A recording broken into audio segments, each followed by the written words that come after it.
Now we will see the fundamental theorem of Galois theory. It is in this theorem that we are going to establish a one-to-one correspondence between the set of all subfields of K containing F and the set of all subgroups of GKF. So here we are going to have K to be a field and T to be subfield of K containing F. So once you have K and T, you can talk about GKT. Once you have K and F, you can talk about GKF, where G actually stands for the collection of all automorphisms of K. And we are also going to use the definition of index of H in G, which is order of G over order of H. And some of the results what we have already established in the same section we will be using here. So now we have the statement, let f of x be a polynomial in fx over f, let k be the splitting field of f of x in fx, and gkf be its Galois group. Let t be any subfield of k containing f, and let gkt be all those elements, all those automorphisms of K which leaves the base field element, namely the elements of T fixed, and H be a subgroup of GKF. So for this GKF you have H. So once you have H, you can talk about KH. So this this will come. See, you have a bifurcation, that is you have all groups over here, and you have all fields, subfields and all over here. So in the first part, we are going to show that there exists a one-to-one correspondence between the set of all subfields of K containing F. So here is obvious element, and the set of all subgroups of GKF. So GKT is a subgroup. This is already established, and here also we are going to establish. So it is you have a one-to-one correspondence. You have groups being related to subgroups being related to subfields. Okay, so that's the first subdivision, and then this one, T is equal to K GKT, fixed field of GKT is T itself, and GKKH, this group is nothing but this group H, and order of GKT is degree of K over T, and degree of T over F is index of GKT and GKF. T is normal extension of F if and only if GKT is a normal subgroup of GKT is a normal subgroup of GKF, and here T is normal extension of F if and only if GKT is a normal subgroup of GKF, and T is normal extension of F. If I know that T is normal extension of F, then we can show that GTF is isomorphic to GKF over GKT. So let K be the splitting field of f of x, and GKF be the Galois group of f of x. So this is the relation that we have. Since K is the splitting field, K is the splitting field over F, and F is contained in T.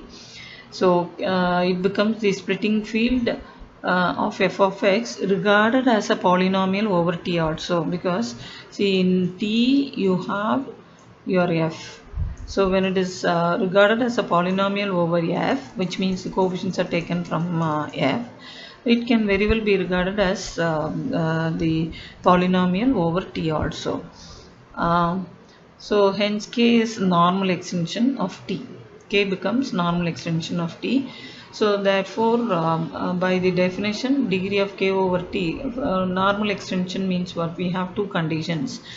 K is normal extension of F means K is normal extension of F, meaning that you have degree of K over F to be finite, and the fixed field is F itself, the base field itself.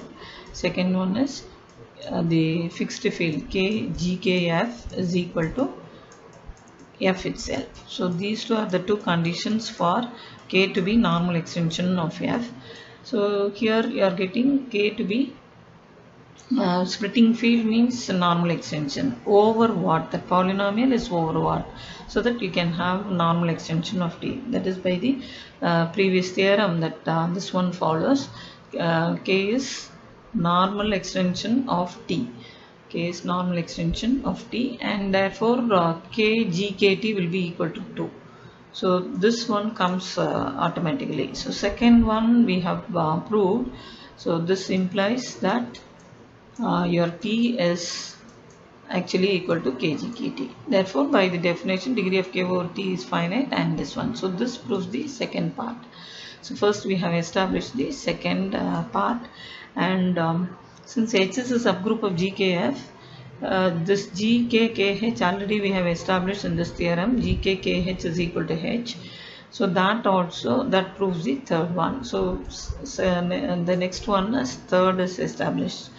And then so if this is asked, then the proof of this theorem is to be given. And now we consider order of because K is normal extension. See, we know that GKF is always less than or equal to degree of K over F. This is known to us. And when will equality hold good? We have seen already that equality will hold good only when K is normal extension of F. So here K is normal extension of T. So GKT, this is ordinary bracket. So order of GKT should be equal to degree of K over T, because K is normal extension. Right. Now we prove that degree of T over, so order of GKT is equal to degree of K over T is, so the next is fourth one that we are establishing, and this follows immediately because K is normal extension. And now we try to prove that degree of T over F is index of this. So for which you consider this relation, F is contained in T, contained in F. So degree of K over F is degree of K over T into degree of T over F. So from this you get degree of T over F to be just cross multiply. So degree of K over F over degree of K over T. So, but K is normal extension of F, so this will be equal to order of GKF, and K is normal extension of T, so you have this. So the fourth one also we have established. Now we now prove that GKT is for the this part, GKT to be normal subgroup of GKF, we need to establish that GKT is contained in GKF. So you consider this is done already. But again, repetition, sigma belongs to GKT, which means that sigma of T is equal to T for every T in T. It will fix the base field element. So, but any element in T, if it is true for all the elements of T, it must be true for elements of F also. So, sigma of T is equal to T for every T in F, which means it fixes the elements of F. Therefore, sigma belongs to GKF. So, GKT is contained in GKF. GKT is contained in GKF. So now we consider the now only we are going to establish the first one. So that is the first part. This is established. There exists a one-to-one correspondence. So we shall consider tau to be the subfields of K containing F. We consider tau to be subfields of K containing F, and another one tau prime, which is a collection of all subgroups of GKF. Right. Now tau is this subfields of K containing F, and since T is contained in K, that's given to us, so definitely this is non-empty. T is there, and this is collection of all subgroups of GKF, so definitely GKT is present there, so this is also non-empty. So we consider a mapping rule defined in this way, psi from tau to tau prime. It takes T to, this is the mapping psi, how it associates elements. T is associated to GKT for every T in tau. Now if T is equal to T prime, we want to show that this rule is well defined, only then it becomes a mapping. So you consider two members of tau, that is T and T prime, let them be equal. So if T equals T prime, then what we need to prove for well defined is corresponding images is also the same. That's very obvious. Psi of KT will be equal to psi of KT prime. because of gkt is equal to gkt prime. So psi is well defined. Now for round 1 to 1 we'll assume the images to be equal. So you're from here to here, when you go it's well defined. From there to here you are coming, then it is 1 to 1. So you consider psi of t is equal to psi of t prime. So that is gkt is equal to gkt prime. Now you consider kgkt, and that will be equal to this, but k is normal extension of t, and the same way k is normal extension of t prime. So t equals t prime. So by the second condition, because of this condition, and k is normal extension, k is normal extension of t, and this is the definition that we are using, applying it for k normal extension of t. Instead of f we will have t. So and then now for on to if h is any element in tau prime, then h is a subgroup of gkf. So then by the third subdivision, gkkh is equal to h. This is already established, so that we are borrowing. So this gkkh, so for any h here, for any h you will have gkkh to be equal to, for any h over here you can have gkkh is to be equal to gkkh. So which means which one will act as the pre-image? Kh will act as the pre-image. For any h, kh will act as the pre-image because of this relation and the way in which your psi is defined. So psi is onto. So thus there is a one-to-one correspondence. Remember, here we are not establishing homomorphism. We are having just one-to-one correspondence, means because you don't have any structure for tau and tau prime, homomorphism part will not come here. So just one-to-one correspondence we have. Now before we prove the fifth one, we have to prove this result. Only with the help of this result the fifth subdivision can be proved. So you consider t to be a normal extension of f, and we will try to prove that sigma of t is contained in t and vice versa. So let sigma of t be contained in t. Let us consider this part. Now since t is degree of t over f is finite, why is it so? Degree of t over f is finite. So you have k to be normal extension of f. So by the definition of normal subgroup, degree of k over f should be finite. This should be finite. So you have degree of k over f to be finite, but k contains t. So naturally degree of t over f should be finite. So since t over f's degree is finite, and every finite extension is a simple extension, we can always find a in t. We can always find one a in t such that t is equal to, this t is equal to just field adjunction, t is equal to f of a, right? And since sigma of t is contained in t, for every sigma in gkf, sigma of a will be in t because a belongs to e. Whatever may be your sigma, you will have this to be true.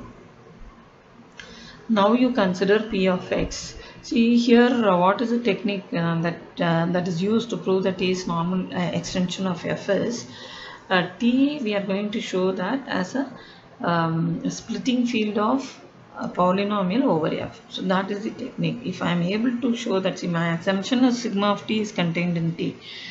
My assumption is sigma of t is contained in t. If I am able to prove that this t is normal extension of f, then we are through.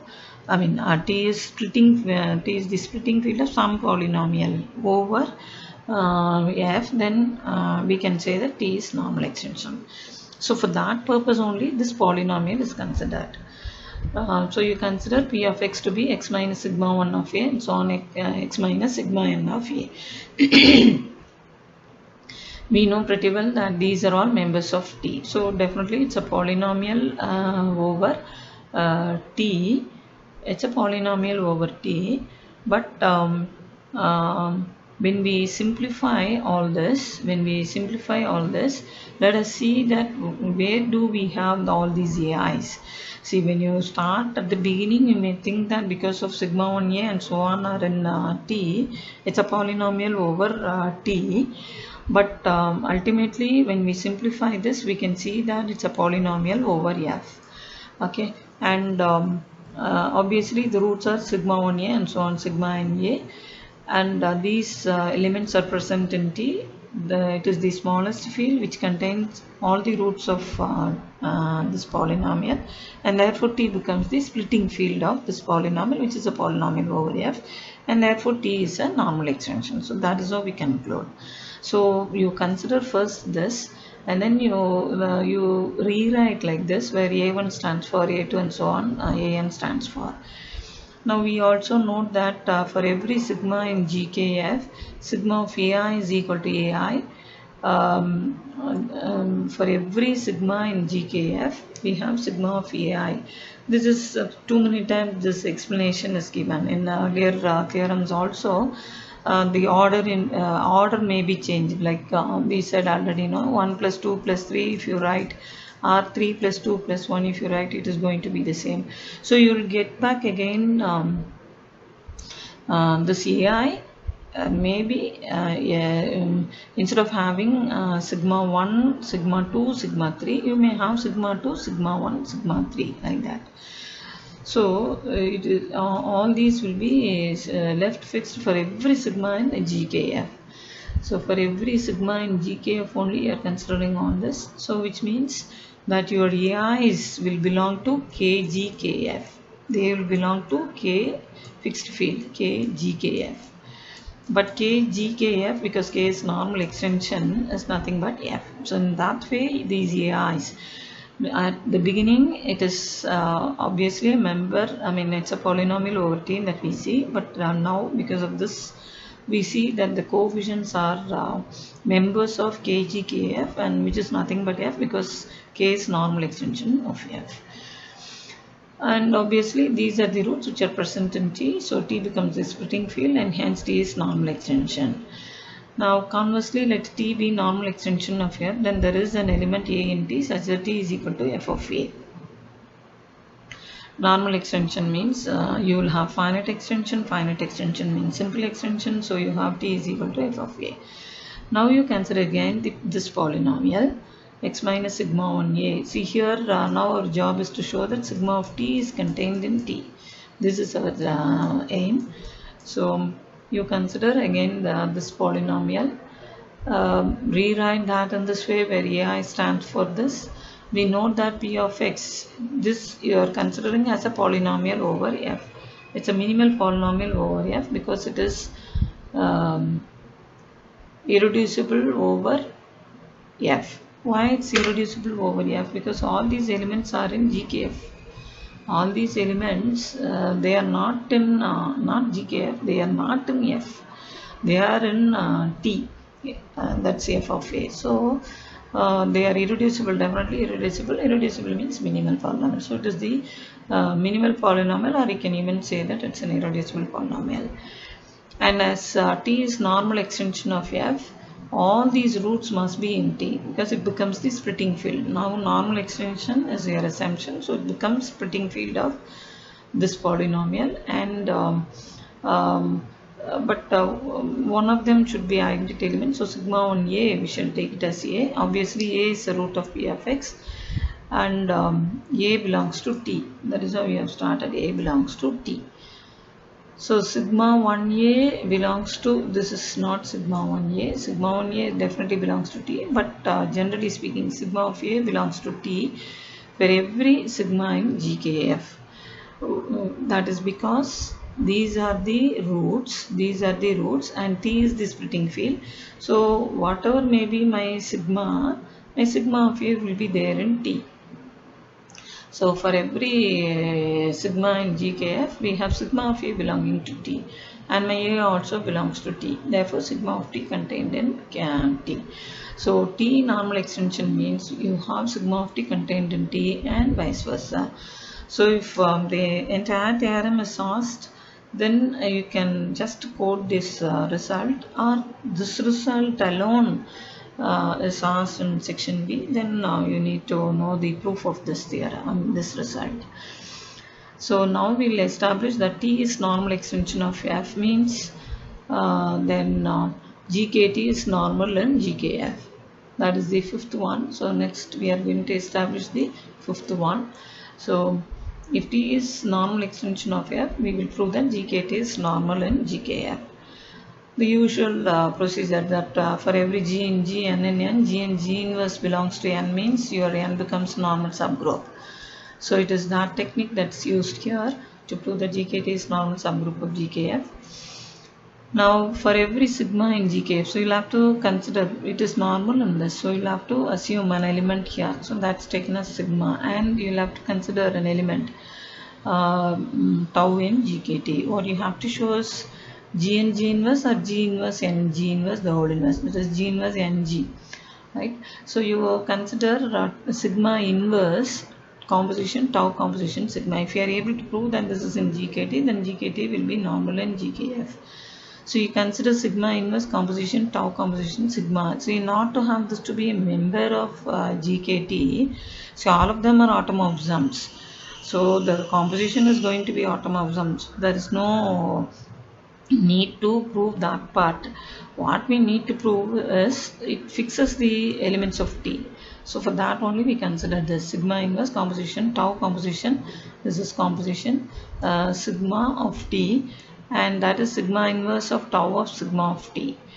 And tau belongs to GKT. Tau belongs to GKT. So and sigma of T is contained in T. So we have your tau belongs to sigma of T, and this sigma of T, which means your sigma of small t belongs to T. That is the meaning, sigma of T belongs to T. But because tau belongs to GKT, it will fix the elements of T. Because tau belongs to GKT, it will fix the elements of this. And this, because this is a member of this, tau will fix that. So only you are getting sigma inverse tau sigma of T to be just a sigma of T. But sigma inverse composition sigma is T. So the step comes, so here we make use of the previous result, sigma of T contained in T, right? So now GKT is normal in, so we are getting it fixes the elements of T, so it has to be a member of GKT. So GKT is normal in GKF. Now we shall assume that GKT to be normal subgroup of GKF. Then what we have to prove is T is normal extension of F. So again we make use of the previous result. If you are able to show that sigma of T is contained in T, then by the above result T will be normal extension of F. So now GKT is a normal subgroup. Then for sigma belonging to GKF, tau belonging to this is true because it is normal. We have to have sigma inverse composition tau composition sigma of T fixing the element of T. So you get this step, and you are rewriting the sigma composition definition, buddy. You are getting sigma inverse of tau of sigma of T is equal to T. Now sigma inverse, you can apply sigma on both sides, so that sigma composition sigma inverse becomes identity. So you have tau of sigma of T. You are applying sigma on both sides, so that becomes sigma of T. Now tau belongs to GKT. Tau belongs to GKT, and because tau of sigma of T is left as such, where should I have my own tau being a member of GKT? It will only fix the elements of T. So I will have this sigma of T to be in T only. And tau of something is equal to same thing means tau fixes that element. But because tau belongs to GKT, the fixed element should be a member of T. So you get sigma of T belonging to capital T. Your small t in capital T is arbitrary. So sigma of T is contained in T. So because of this you have by the previous result T is normal extension of F. So now comes the last part of the theorem. So it is the last one that we are going to prove. So for which fundamental theorem of homomorphism or first isomorphism theorem will be used, right? Our aim is to show that GTF is isomorphic to this. So this is what we are trying to prove. So if we are able to show that GKF to GTF, we have onto homomorphism with kernel GKT. By fundamental theorem on homomorphism, we can have this. So that is the idea. So we consider GKF to GTF a mapping. Define psi from GKF to GTF by psi of sigma is equal to sigma suffix star. Now what is this sigma suffix star? It is restriction mapping. See, you consider sigma belonging to GKF. So which means that you have sigma to be a mapping from K to K. And of course it fixes the elements of F. So K sigma is a mapping from K to K. In this only you have T as a subfield. So you restrict your sigma to this T. You restrict the sigma to T. So that sigma restricted to T, we denote it as sigma star. How the restriction mapping is defined? How does it take? See, I know very well that how my sigma takes the elements of K. So in particular, we will have to take the elements of T also. So my sigma star, as for T is concerned, sigma star of T will be same as sigma of T. So other than that, what does it my sigma star do? We do not know. But as for T is concerned, sigma enna vela paakudho adhe na sigma star T e portha varaikum vela paakum. So that is what we mean here. Sigma star of T is equal to sigma of T. Restriction mapping. So psi from GKF to GTF is defined in this way for every sigma in GKF. We'll have this being a rule that we define between these two. We'll have to show that it is well defined. So you consider two elements in the domain to be the same. Sigma is equal to sigma star. Sigma is equal to sigma prime. Then sigma of K is equal to sigma dashed of K for every K in K, because sigma is a mapping, so it has to take the images should be equal. Okay, if the mappings are equal, then the images are equal. So you have for every K in K this to be true, and sigma and sigma prime, remember they are all automorphisms of K. And so in particular, sigma of T should be equal to sigma prime of T for every T in T, because T is contained in K. So as for T is concerned, sigma nano sigma star nano onnu.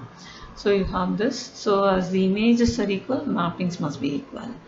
Images equal means you have mappings to be equal. Sigma star is nothing but psi of sigma. Sigma star prime is nothing but psi of sigma prime. So images equal vandachi. So psi is well defined. Now we are going to show that psi is a homomorphism. So sigma composition sigma prime, that is psi composition is again the mapping in the codomain. Composition is the operation in the domain as well as in the codomain. So you consider sigma composition sigma prime star of T. So as for T is concerned, the behavior is going to be the same. So I am simply writing sigma composition sigma prime of T. Now composition is defined this way: sigma of sigma dashed of T for every T in T. Now because sigma dashed of T belongs to T as T is normal extension of F, we will have sigma will fix the elements of this as such. Okay, so you will have sigma star of sigma dashed of T. You can have again T being a member, it will fix again. So you will have sigma star.